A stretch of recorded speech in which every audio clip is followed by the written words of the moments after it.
క్షమించాలి, నేను పోడియం లేకపోతే మాట్లాడే పరిస్థితిలోకి వచ్చేసాను. అందరికీ పాత్రికేయ ముఖ్య మీడియా ఫ్రెండ్స్కి, పాత్రికేయ సోదరులందరికీ,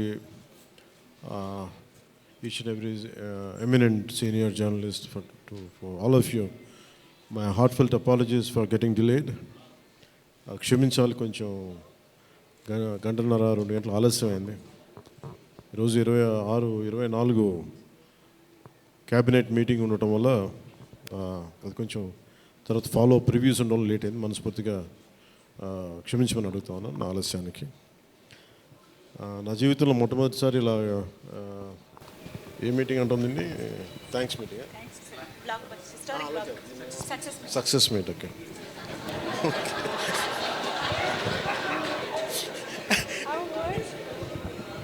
కొంచెం పక్క సరిపడు, కొంచెం పక్క సార్, అట్లా చాలు చాలు చాలు చాలు చాలు, ఏం లేదు అంటే. Thank you. అంటే సక్సెస్ మీట్ ఇవన్నీ నాకు అలవాటు లేవు, ఫిల్మ్ ప్రమోషన్స్ ఇవన్నీ. నాకు ఎలా అనిపించింది అంటే, ఈ సినిమా వచ్చినప్పుడు పొద్దున్నే మాట్లాడుతుంది క్యాబినెట్లో అంతా పంచాయతీరాజ్ శాఖ గురించి మాట్లాడుతున్నాం, ఏవో ఆ పనులు ఈ పనులు ఉంటే ఒక పంచాయతీరాజ్ డిప్యూటీ సీఎంతో ఉండి పంచాయతీరాజ్ శాఖ నిర్వహిస్తూ ఉంటాను, ఆఫ్కోర్స్ ఫారెస్ట్ అండ్ ఎన్వైరన్మెంట్తో పాటు. సో పంచాయతీరాజ్ శాఖ మంత్రిగా ఉంటూ కేవలం నేను పంచాయతీల వరకే పరిమితం అనుకున్నాను, కానీ సినిమా పంచాయతీలు కూడా చేసి మరి రిలీజ్ చేయాల్సి వస్తుంది నేను ఎప్పుడు అనుకోలే. అంటే అంటే నాకు ఎందుకు అనిపించిందంటే, నా లైఫ్ టైంలో ఎప్పుడు కూడా నాకు ఏది తేలిగ్గా దొరకలా. ఒక చిన్నపాటి అచీవ్మెంట్ కావచ్చు, ఒక నేర్చుకోవడం కావచ్చు, మేబీ అందరికీ ఇదే ఉంటుందేమో నాకు తెలియదు, కానీ నాకు ఏది కూడా ఏమంటుందని వడ్డించిన విస్తరి కాదు నా జీవితం. ఇప్పుడు అన్నీ కింద పడి ఇన్నాళ్ళకి పోనీ మనం డిప్యూటీ సీఎం అయ్యాం, సినిమా అలా రిలీజ్ అవ్వాలి కదా అని 70 రిలీజ్ అవ్వాలి. ఎంత అంటే ఎన్ని ఇబ్బందులు పడాలి, పంచాయతీలు చేయాలి, ఇవన్నీ చేస్తే నాకు ఒకసారి అలసట వచ్చేస్తాయి. నిద్రలేదు గత వారం రోజులుగా నా జీవితంలో. అది నేను ఆల్మోస్ట్ ఫిల్మ్ ఇండస్ట్రీకి వచ్చి almost close to 28 to 29 years.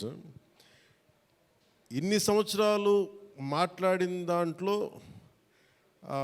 మొన్న 2 days ఈ సినిమా గురించి మాట్లాడిన దాంట్లో కనీసం 10% కూడా మాట్లాడి లాస్ట్ 28 yearsలో. అంటే నాకు ఒక్కోసారి అనిపిస్తుంది, అసలు సినిమా ఎవరితో మాట్లాడకూడదు, ఒంటరిగా ఉండాలనుకున్నానేమో. నన్ను ఇలా పబ్లిక్ లైఫ్లోకి వచ్చాం. అసలు సక్సెస్లకి లేదా అన్నిటికీ అతీతంగా ఉండాలనుకుంటే నాకు భగవంతుడు నా చేత ఎలా చేయించాడంటే కూర్చోబెట్టి నీ సినిమా నువ్వు కూడా ప్రమోట్ చేసుకునే పరిస్థితికి తీసుకొచ్చాను నేను. ఇది నాకు చాలా ముందస్తుగా చాలా ఆనందాన్ని ఇచ్చింది, ఒక బాధ్యత తీసుకోవటం. సినిమా సక్సెస్లు ఇవి ఎట్లా ఉంటాయి, రికార్డ్స్ ఇవన్నీ నాకు నిజంగా తెలియదు. నేను ఎందుకంటే అవి ఎప్పుడు తలకెక్కించుకోను కూడా.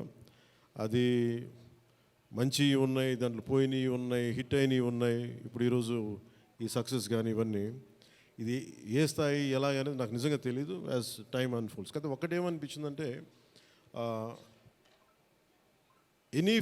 ఫర్ ఏ వర్క్ అయినా సరే there is always a room for improvement.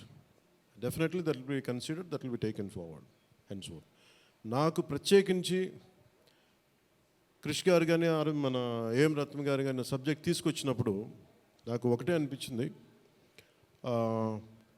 ఇది ఎలా చేయగలం. ఎందుకంటే పీరియడ్ ఫిల్మ్ నాకు ఎప్పుడూ డౌట్, నాకు బేసిక్ అంటే ఎలా చేయగలం, ఎలా సాధించగలం అంటే they came out with good concept. కొంత గుడ్ ఆర్ట్ డైరెక్ట్ని తీసుకున్నారు, మన తోట తరుణి గారిని ఇనిషియేట్ చేశారు. ఎఫెక్ట్స్ ఎలా వస్తాయి అనేది, they might be some glitches, I don't as అంటే వింటా ఉంటే నాకు అనిపించింది గ్లిచెస్ ఉండొచ్చు, maybe it will be corrected, that's not an issue. కాకపోతే ఏంటంటే మోర్ దెన్ ఎఫెక్ట్స్ వీటన్నిటికంటే కూడా ఒక emotional engagement to A story.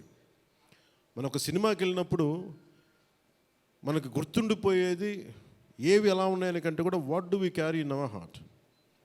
మన గుండెల్లో మనం ఏం తీసుకొస్తాం, ఏ జ్ఞాపకాన్ని పట్టుకొస్తాం, ఏ ఎమోషన్ని తిరిగి ఇంటికి తీసుకొస్తాం అనుకుంటే, నాకు ఒకటే ఈ సినిమా నేను ఒప్పుకున్నప్పుడు నాకు ఏమనిపించిందంటే, ఇది మొఘల్కి సంబంధించింది. మన చిన్నప్పటి నుంచి స్కూల్స్లో చదువుకుంటున్నప్పుడు always we hear about how Akbar is great, how Shah Jahan is by creating Taj Mahal, how what an artistic personality, what an artistic emperor, what an aesthetic sensibilities on emperor. When it comes to Aurangzeb, what a pious religious man. He never used to take anything from his own kingdom. Always he used to earn his own bread by stitching topis and also something like making some dharmic grants. ఎప్పుడు మాట్లాడారు కానీ but the darkest side మన చిన్న line ఉంటుంది. ఎప్పుడు నేను చిన్నప్పుడు స్కూల్లో మన సోషల్ టెక్స్ట్ బుక్లు చదువుకున్నప్పుడు జిజియా గురించి ఒక చిన్న simple line use to be there. That's it. He levied జిజియా ఆన్ హిందూస్ అని. ఈ సినిమా చేస్తున్నప్పుడు నాకు అది గుర్తొచ్చింది. ఒరిజినల్గా ఈ కథ చేసేటప్పుడు సింపుల్ లైక్ ఎనీ ఇమిగ్రేషన్, మన ఎయిర్పోర్ట్కి వెళ్తే ఇమిగ్రేషన్ ఎలా ఉంటుందో అలాగే కైండ్ ఆఫ్ ఇమిగ్రేషన్ అది. హిందూగా ఉంటాం, ముస్లింగా ఉంటాం అంటే లేదా విల్ బి హిందూ లైక్ బొట్టు పెట్టుకుని ట్యాక్స్ పే చేసి వెళ్ళిపోతారు అంతే. That's the sequence. So once the producer and కృషి గారు హ్యావ్ డిసైడెడ్ అండ్ జ్యోతి కృష్ణ గారు have decided it should be 2 parts. అంటే లెంత్ 4.5 hours వచ్చేసింది కాబట్టి మనం ఫస్ట్ మన దీన్ని 2-2.5 గంటలకు చేయాలనుకున్నప్పుడు అప్పుడు ఇంటర్వెల్ పాయింట్ ఎక్కడ పెట్టాలంటే ఇది ఏమంటుందండి, చౌకీటానా. ఈ చౌకీటానా దగ్గర ఆగిపోయింది. సో అక్కడి నుంచి దాన్ని నాకు చేస్తున్నప్పుడు నాకేమనిపించిందంటే వీ కెనాట్ అండూ హిస్టరీని అండూ చేయలేం, కానీ can we address the past mistakes of the history. We are not questioning about the Akbar's greatness. We are not questioning the Shah Jahan's historic values. We are not questioning the Aurangzeb's commitment to his religion. There's nothing wrong in it. But we should also parallelly talk about his tyranny, his tyrannical attitude, his approach towards Hindus in those times. అంటే కాన్స్టెంట్గా మనం ఎప్పుడు కూడా Akbar the great అని వింటాం, కానీ Krishnadevaraya the great అని విన్నాం, రాణి రుద్రమదేవి ద గ్రేట్ అని విన్నాం. I don't know why conveniently our historians conveniently they made it in such way only it confine to only Mughal emperors. తిప్పి కొడితే Mughals rule only for 200+ years, వెరాజ్ చాళుక్యాస్, వెరాజ్ పల్లవాస్, ఇక మన ఇన్ కాకతీయాస్, విజయనగర సామ్రాజ్యం hundreds of years. కానీ ఎందుకు అది వారి మన హిస్టరీ రాసిన వాళ్ళు మన రాజుల పైన చిన్న చూపు చూశారని చెప్పచ్చు. The belittle rest of the dynasties when compared to Mughals. ఇది ఎక్కడో back in my mind it use to be there. So when you could convey the greatness of an Akbar, when you say that how committed religious man Aurangzeb was, so why can't we talk about jizya? It's always interesting. And no, being a Hindu land,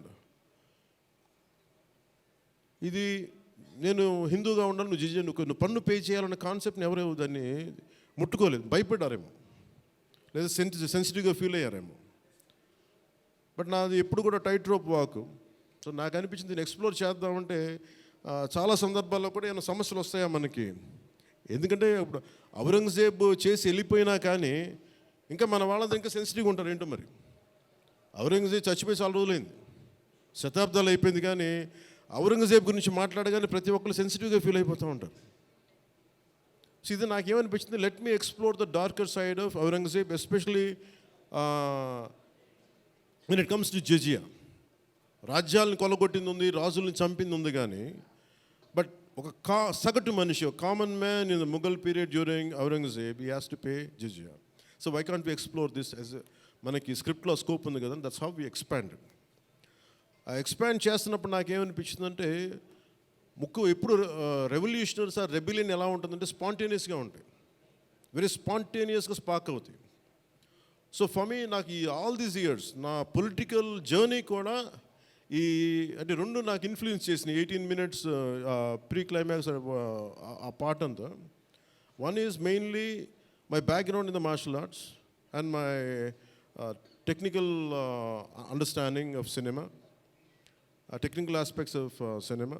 The third is my experience in handling the emotions of people and fighting against the tyranny in Andhra Pradesh. So maybe all this rolled into one. That's why the climax had been appreciated quite well. Andaru nachi adokati repeated అది నాకు చెప్తున్నప్పుడు నాకు నిజంగా ఎందుకు చాలా ఆనందం కలిగింది. ఎందుకంటే ఒకసారి ఇది ఔరంగజేబ్ చేసిన దాన్ని హిస్టరీలో ఎంతసేపు వైట్ వాష్ చేశారు. మొఘల్ చేసిన దారుణాలందరినీ, ఔరంగజేబ్ చేసిన దారుణాలందరినీ అసలు మనకు తెలియదు. సమ్టైమ్స్ వాళ్ళ గ్లోరీతో పాటు వాళ్ళ చెత్త కూడా చెప్పాల్సిన అవసరం, వాళ్ళ దుర్మార్గం కూడా చెప్పాల్సిన అవసరం ఉంది. That's what the climax had revealed, the climax had work towards it. అది ఆ సిచ్యువేషన్ వచ్చింది కాబట్టి దానికి కంప్లీట్గా చేయగలిగాం. అదొకటి.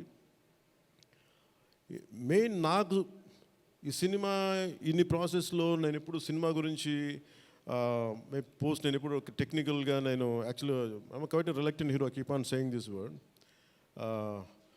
I'm least connected to, I like stories, I like to watch cinema, I'm avid film watcher. బాగా చదువుతాను, నవల్స్ చదువుతాను, కానీ ఎప్పుడు నేను హీరోగా ఎప్పుడు ఊహించుకోలేదు. బట్ కాలం, డెస్టినీ నన్ను ఇలా తీసుకొచ్చింది, పాలిటిక్స్ తీసుకొచ్చింది.